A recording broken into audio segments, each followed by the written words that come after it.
The wind swept across the open plains, carried with it the faint scent of dust and pine. The old ranch sat quietly against a backdrop of rolling hills, its fences leaning with age, its barns weathered by too many seasons of storms and drought. It wasn't a place of laughter anymore. Only silence lived here now, heavy and thick, as if the walls themselves mourned what had been lost.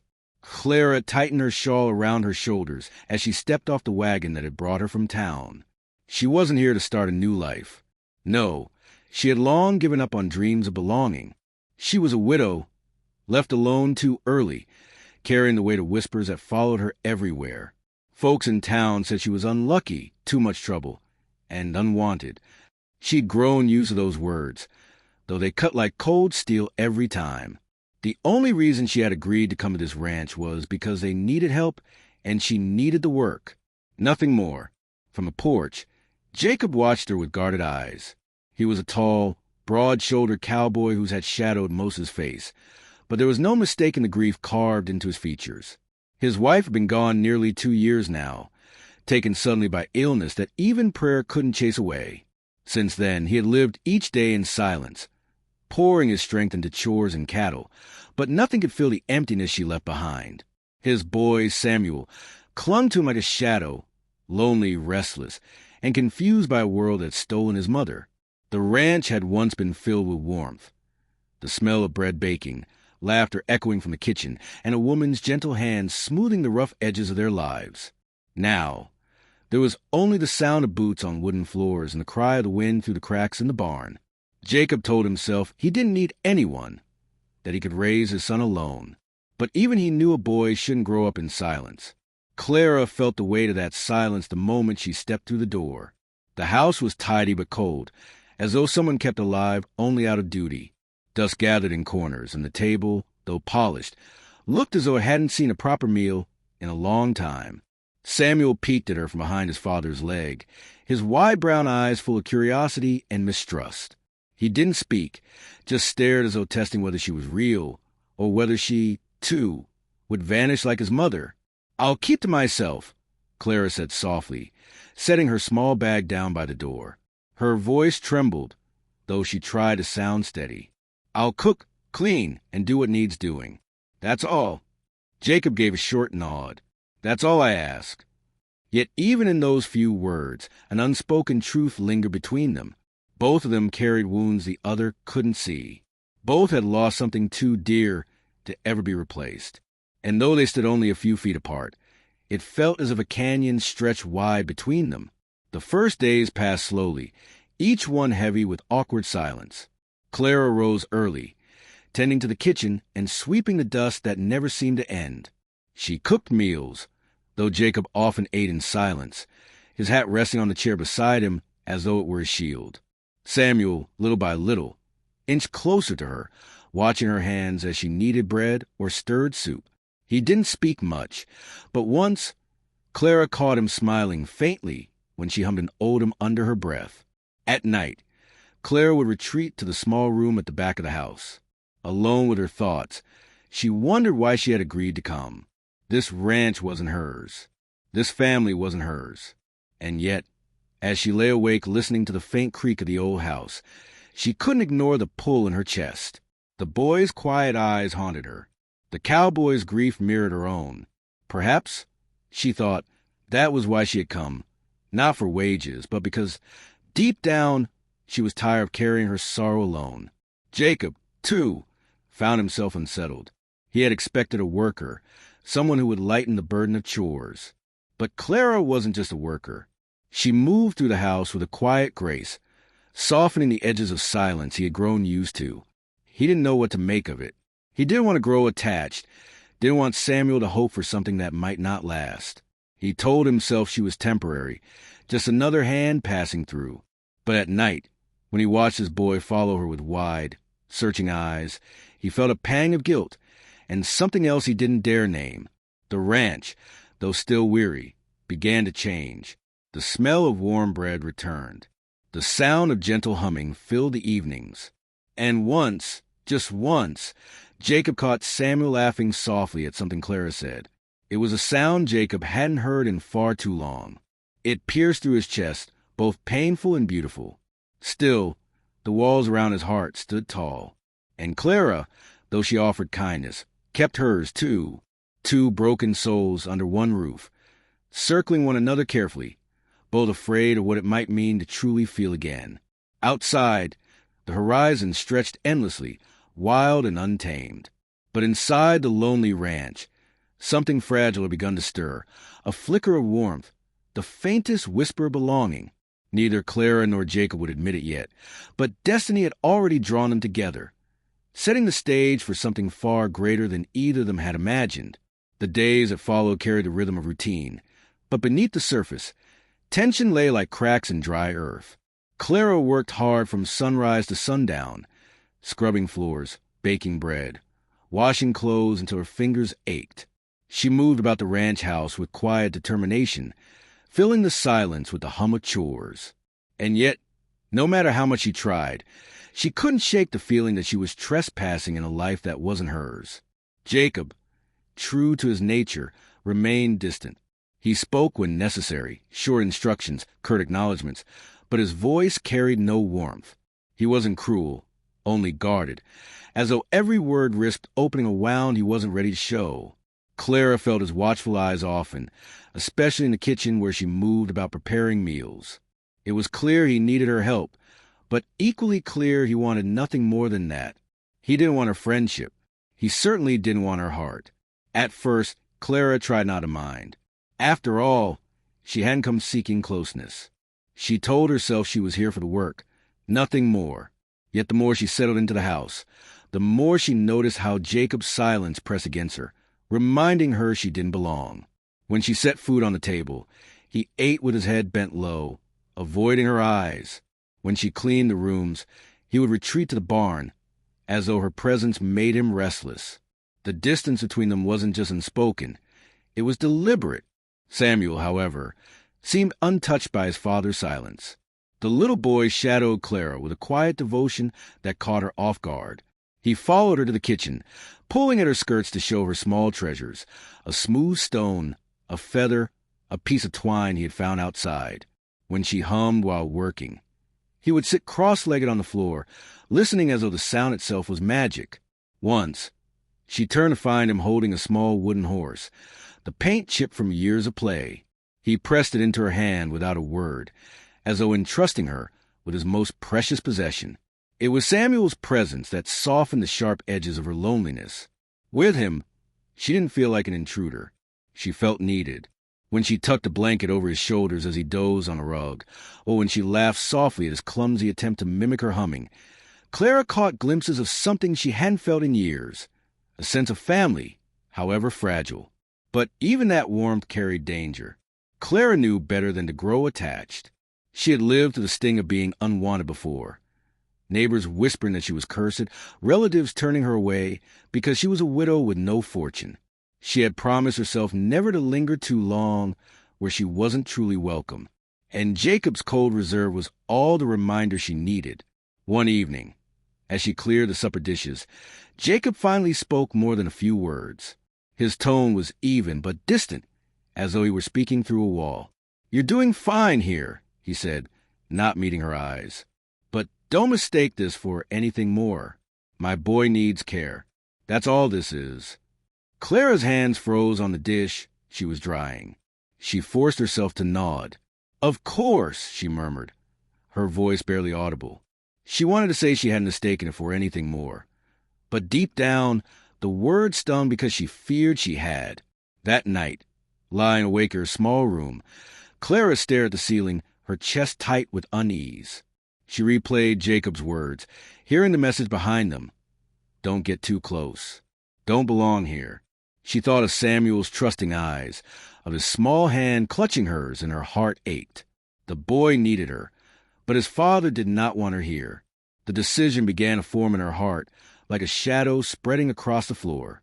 She couldn't stay. Not for long. If she lingered, she risked opening wounds that were better left untouched, for herself and for Jacob. And if she left, it would hurt Samuel, but perhaps better a short pain now than a deeper wound later, when she was inevitably pushed away. The ranch, with its silent halls and grieving walls, had begun to show her cracks. not just in the house itself, but in the fragile bonds tying them together. Clara knew she couldn't mend them, no matter how many meals she cooked or how many floors she scrubbed.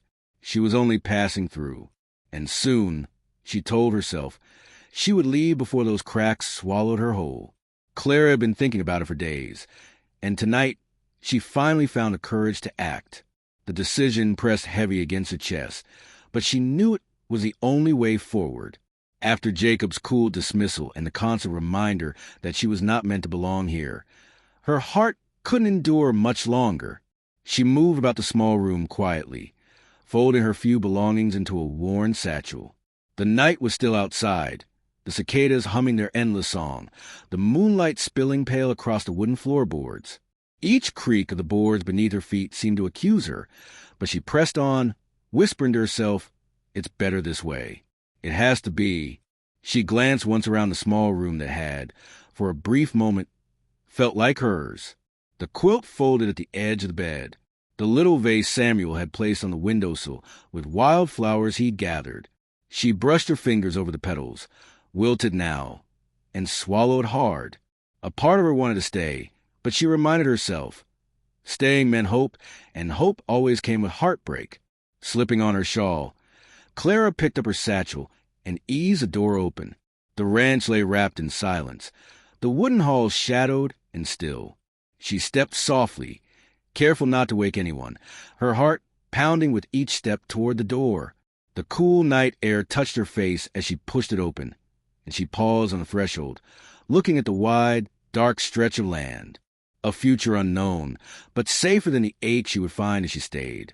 But just as she stepped onto the porch, a small sound stopped her, a whimper, then soft footsteps.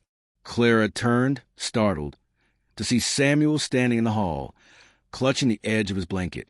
His hair was tousled from sleep, his eyes wide with fear. He padded toward her, his tiny hand reaching out. "Miss Clara?" His voice trembled. "Where are you going?" Her breath caught. She hadn't expected him to wake. She knelt down quickly, setting the satchel aside, forcing a gentle smile she didn't feel. "Back home, sweetheart," she whispered. "It's late. You should be in bed." But Samuel only shook his head. The blanket slipped from his shoulders as he rushed forward and clung to her hand with desperate strength. His small fingers curled around hers, trembling, and then the words broke out at him, words that shattered the quiet night. "Please," he sobbed, his voice breaking, "don't take my mama away again." Clara froze, her heart twisting so violently she could barely breathe. Tears brimmed in the boy's eyes, sliding down his cheeks as he buried his face against her skirt. She dropped to her knees, gathering him into her arms, her own tears rising fast. "Oh, Samuel," she whispered, rocking him gently. "I'm not your mama, sweetheart." But he only held on tighter, shaking his head against her. "You feel like her," he whispered through broken sobs. "You sing like her. You stay with me. Please don't leave me." Clara's throat ached with the weight of his plea. Every wall she had built inside her, every defense, cracked under the force of the child's longing. She pressed her cheek to his hair, breathing in his warmth, and for the first time in years, she felt the fierce ache of being needed, not for chores, not for obligation, but for love. Behind them, a shadow stirred. Clara lifted her head to see Jacob standing in the hall, his tall frame silhouetted against the dim lamplight. His face was unreadable, his eyes dark as they rested on her kneeling form and his son's tear-streaked face. For a long moment, he said nothing. The silence between them roared louder than words. But Clara could see it, the flicker of guilt in his gaze, the unspoken realization that his coldness had driven her to the door, that his son's pain was deeper than his pride. Jacob's hands clenched at his sides, his jaw tight, but he didn't turn away. He was forced to see, to truly see, the wound his distance had left on both his boy and the woman who had begun to soften their lonely world. Clara brushed the tears from Samuel's cheeks, whispering soothing words until his sobs quieted the hiccups. She smoothed back his hair and kissed his temple, a gesture so natural it startled her. When she looked up again, Jacob was still watching. For the first time, his eyes held something other than guarded distance. They held remorse, and something more fragile, something almost pleading. Clara's satchel sat abandoned by the door. For a moment she considered picking it up again, walking into the night as planned. But Samuel's arms around her waist told her she couldn't. His heart had chosen her, and though she feared what it might cost, she couldn't bear to break it. So she stayed kneeling on that wooden porch, holding the boy as though anchoring herself as much as him. The night was quiet again, but everything had shifted. Clara's decision was no longer hers alone. And in Jacob's silence, in the shadow of his watching, Clara realized the ranch was no longer just a place of grief. It was a place where choices mattered. And tonight, her choice was to stay. The morning after Clara almost left, the ranch felt different. It wasn't louder or brighter, but there was a new kind of stillness, less heavy, less hopeless. Samuel clung close to her side as she prepared breakfast, his small hands eager to help knead the dough, though most of the flour ended up on his cheeks. Clara laughed softly, brushing away, and for the first time since she'd stepped onto this ranch, her laughter didn't sound out of place. Jacob lingered in the doorway, silent as ever, but his eyes betrayed him. He watched his son's joy, watched the way Clara coaxed life into the boy's spirit, and some invisible line within him bent ever so slightly. Clara slipped naturally into the rhythms of care. She told Samuel stories while they gathered eggs, her voice weaving gentle pictures of brave horses and wide skies. She cooked hearty stews, humming as she stirred, a tune Samuel recognized, one his mother used to sing. He leaned against Clara's side, content, and for Jacob, the sound of his son's soft laughter was both a balm and a knife. It reminded him of what had been lost, and what, perhaps, could be found again. The chores of the ranch, once lonely, became shared tasks. Clara helped mend a broken fence post, her skirts catching on the rough while Jacob steadied the rail. Their hands brushed briefly. Neither spoke of it, but neither forgot. In the barn, Samuel insisted on helping, his little boots stomping proudly in the hay. Clara's patience was endless. She guided his hands, cheered his efforts, and Jacob found himself smiling just faintly at their teamwork. The cold, rigid barrier he'd built began to crack in the quietest of ways. Evenings brought warmth the ranch hadn't known in a long while. Clara lit the fire, and the three of them shared simple meals by its glow. Samuel would chatter about his day, about how the chickens followed Clara, or how he'd tried to lasso the fence post. Jacob would sit back, listening more than speaking, his eyes lingering not on the flames, but on Clara's face as she encouraged every word Samuel spoke. The house, once echoing with grief, now carried the sound of life again, the clink of spoons, the echo of laughter, the quiet hum of comfort. One night, as Clara bent over to pick up Samuel's fallen spoon, Jacob caught her humming under her breath again. It was the same tune his late wife had favored, but it didn't sting the way he feared it might. Instead, it settled over him like a memory warmed, reshaped by the present moment. His eyes softened, and before he could stop himself, a small smile curved his lips. It wasn't much, just a flicker, but it was the first time Clara had seen such an expression on him. Her heart caught in her chest. She didn't speak of it, but she carried that smile with her as proof. The cowboy was changing. The ranch was no longer only a shelter of grief. It was becoming a home, piece by piece, through care, trust, and the fragile beginnings of love. The ranch had grown quieter after supper, the kind of silence that wasn't heavy anymore, but carried a strange anticipation. Clara was mending Samuel's shirt by the fire when Jacob returned from the barn, his boots dragging slightly, his face shadowed. For days she had seen the way in his eyes, the way his words trailed off when Samuel asked about his mother, the way he never spoke of the past. Tonight, something in his shoulders looked different, less guarded, almost trembling beneath the quiet. He stood by the window for a long while before speaking, his voice raw. "She died in my arms, Clara. I couldn't save her." Clara's needle stilled. His words carried no drama, no embellishment, just the stark truth of a man haunted. He went on, staring at the dark horizon. His wife had fallen sick suddenly. No doctor could reach them in time. Jacob had tried everything, medicine, prayers, even riding to a storm to fetch help, but nothing had been enough. His guilt wasn't just in losing her. It was in believing he had failed as a husband, as a father. "I promised her I'd take care of our boy," he whispered, But most days I can't even look at him without seeing what I lost. Loving again, it feels like betrayal. His jaw clenched, his hands fisting at his sides. Clara set aside the shirt and rose slowly, her own breath trembling. She knew that kind of hollow ache, different but just as deep. With steady resolve, she told her story to a widow herself. She had known the sting of whispers, the way society branded a woman unwanted once her husband was gone. The cruel pity, the murmurs of being damaged or used up, had cut deeper than loneliness. "I stopped hoping anyone would want me," she admitted, her voice barely above the crackle of the fire. "I thought my place in this world was to be invisible." For a long moment, they stood in silence, two broken souls beneath the same roof, their pain laid bare like open wounds. Samuel slept upstairs, but here, in the flicker of the firelight, Clara and Jacob faced a ghost that had kept them apart. Slowly, Jacob turned toward her. His eyes, normally hard with restraint, shimmered with something vulnerable. He crossed the small space between them, his movements hesitant, as though afraid even his shadow might hurt her. Clara's eyes welled with tears she hadn't meant to shed, her heart aching with the release of truths spoken aloud. Without a word, Jacob reached out, rough, callous hands lifting gently to brush her cheek. His thumb caught a tear before it had fall. The gesture was so tender, so unlike the hardened cowboy she had first met, that Clara's breath caught in her chest. It wasn't passion that filled the room then.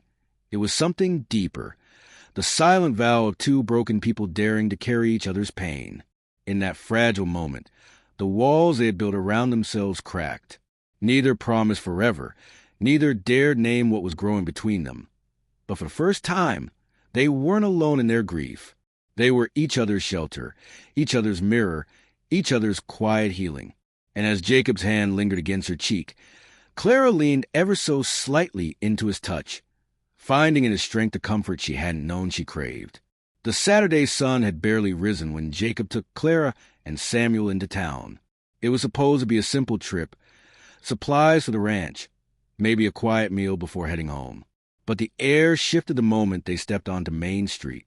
Whispers followed Clara's steps, sharp as thorns. Women leaned close to one another, their gazes sliding over her dress. Men muttered loud enough to be heard. "Gold digger, looking to trap a lonely widower." Another voice sneered, "She's not his boy's real mother, just a passing stray." Clara stiffened, her cheeks burning. For weeks she had worked tirelessly at the ranch, mending, cooking, teaching Samuel his letters. But here, among watchful eyes, she was reduced again to an outsider. Jacob's jaw tightened, his hand flexing at his side, but he didn't speak. His silence cut her deeper than the words. Then Samuel's small hand slipped into hers, trembling. "Don't listen, Mama," he whispered, voice shaking. The word Mama wasn't just a child's comfort, it was a declaration. Clara straightened, lifting her chin, fire igniting where shame had threatened to swallow her. She turned to the crowd, her voice clear, steady. "I may not have given birth to him, but I love this boy, and love makes families stronger than blood." The square quieted, shock rippling through the onlookers at her boldness. The moment fractured when a commotion erupted near the saloon. A pair of bandits, half drunk, stumbled into the street, shouting at Jacob over some old grudge. Before Jacob could pull Clara and Samuel back, one raised his gun. Everything happened in a blur. Clara, without thinking, shoved Jacob aside as the shot fired, the bullet splintering the post behind him. Jacob froze, stunned, as Clara stood between the threat, eyes blazing. "You'll have to go through me first," she shouted. The bandit laughed, but her stance didn't waver. Jacob regained himself, drawing his own weapon, and within moments the danger was forced back. But the image seared into Jacob's mind wasn't a fight. It was Clara, fearless, shielding him as though his life mattered more than her own. When the dust settled, the street was silent. The townsfolk who had mocked her only moments ago now stared in stunned respect. A woman who had been called a burden had just risked everything. Jacob holstered his gun slowly, his eyes never leaving Clara. For the first time, he didn't see her as help forced upon him. He saw her as strength, as a heartbeat that had kept his boys smiling, as a fire that just saved his life. That night, back at the ranch, the weight of the day lingered. Samuel had fallen asleep quickly, exhaustion softening his little face. But Jacob and Clara remained near the fire. The air between them was charged, fragile, and electric. Jacob's voice broke the silence, low and rough. "I thought I had to carry this life alone, but today you carried me." Clara's breath caught. He stepped closer, his hand brushing hers, the warmth of his touch both hesitant and desperate. Their eyes locked, and for a heartbeat, the world narrowed to nothing but the space between them. His lips hovered close, near enough that she felt his breath, near enough that every scar inside her begged to close with his touch. But Jacob pulled back, jaw tight, eyes dark with conflict. The moment shattered, leaving them both trembling, raw. No kiss came. Only the knowledge that something unspoken had shifted forever, that they were no longer strangers under one roof, but two souls standing on the edge of something dangerously close to love. The night lay still over the ranch. Stars spilled across the endless sky. The day's trials had faded, leaving only the hum of crickets and the faint creak of the wooden porch swing. Jacob sat with his elbows resting on his knees, his hat low, shadows hiding his face. Clara stood at the railing, arms folded lightly, her gaze lost in the horizon. The silence between them wasn't the heavy kind anymore. It was softer, like a blanket settling after a long day. For weeks, words had lived on Jacob's tongue, but never crossed his lips. Tonight, he felt them pushing at the walls he had built. Finally, his voice broke the quiet, rough and unsteady. "Clara, they said you were unwanted when you came here. Just another stray for me to take in. But you," he turned toward her, eyes raw and burning. "You became the answer to a prayer I was too proud to make." Clara's breath hitched, her hand tightening on the railing. No one had ever spoken to her like that. Not as a burden, not as a passing shadow, but as something chosen. Her voice trembled as she replied, the truth spilling from her like a dam breaking. "I thought I came here only to help. But for the first time in years, I don't feel like a guest or a stranger. This ranch, your boy, you've made me feel like I've finally found home." The words hung between them, fragile and holy. Jacob rose slowly, his boots heavy on the wood, until he stood just inches from her. His hand lifted, hesitated, then cupped her cheek as though she might disappear. Clara leaned into the touch, her eyes shining with tears she didn't try to hide. Their lips met, hesitant at first, then breaking open into something fierce, something that carried both their grief and their healing. It wasn't just a kiss. It was years of loneliness burning away, two broken souls finding refuge in each other. His hand tangled in her hair. Her arms clung to his shoulders, and for that moment the world outside their porch ceased to exist. When they finally pulled apart, Clara pressed her forehead against his chest, her laughter shaky with tears. Inside the cabin, the fire crackled, casting a golden glow that softened every corner. The home that had once been a hollow place of silence and grief now pulsed with warmth, laughter, and love. That night, as Jacob whispered a vow against her hair, "You'll never be unwanted again," the cabin ceased being just shelter. It became their home. The weeks that followed carried a change so steady, so natural, that even the town folks could not deny it. Where once they had whispered doubts about Clara, calling her an outsider, a burden, a woman without place, now they found themselves watching her with quiet respect. She stood beside Jacob at the market, calm and steady, her presence no longer questioned. The boy, who once had behind his father's legs in silence, now clung to her hand and laughed openly, as though the shadows had been chased away. Whispers of gold digger faded, replaced by nods of approval when they saw the family working side by side on the land. At the ranch, life blossomed in ways neither Jacob nor Clara had imagined. Morning sunlight spilled through the windows, finding laughter where silence used to be. Clara's voice hummed in the kitchen, soft songs blending with the smell of bread baking. The boy ran through the field with his dog, his shouts echoing across the land. Jacob, once weighed down by loneliness, now carried a quiet pride. Because the ranch no longer stood empty, it was alive with warmth and belonging. Neighbors who had once kept their distance now stopped by, offering help or simply staying for supper. Clara welcomed them with a smile that melted even the hardest suspicions. She wasn't just helping anymore. She was woven into the very fabric of this place. Her hands tended to the garden. Her laughter filled the evenings, and her presence made every corner of the ranch feel whole. Jacob saw it clearer each day. Clara wasn't a guest. She was a heart that had been missing. One evening, as the sun dipped low, painting the sky in gold and crimson, the three of them sat on the porch. The boy curled up between them, his head resting against Clara's lap, already half asleep. Fireflies danced in the distance, the hum of the night wrapping around them. Jacob leaned forward, elbows on his knees, then turned to look at Clara. His eyes carried the weight of years, loss, loneliness, and finally, hope. His voice was rough but certain as he spoke. Clara, I've lived with ghosts long enough. But you brought light back into this house. You made my boy laugh again. You made me believe again.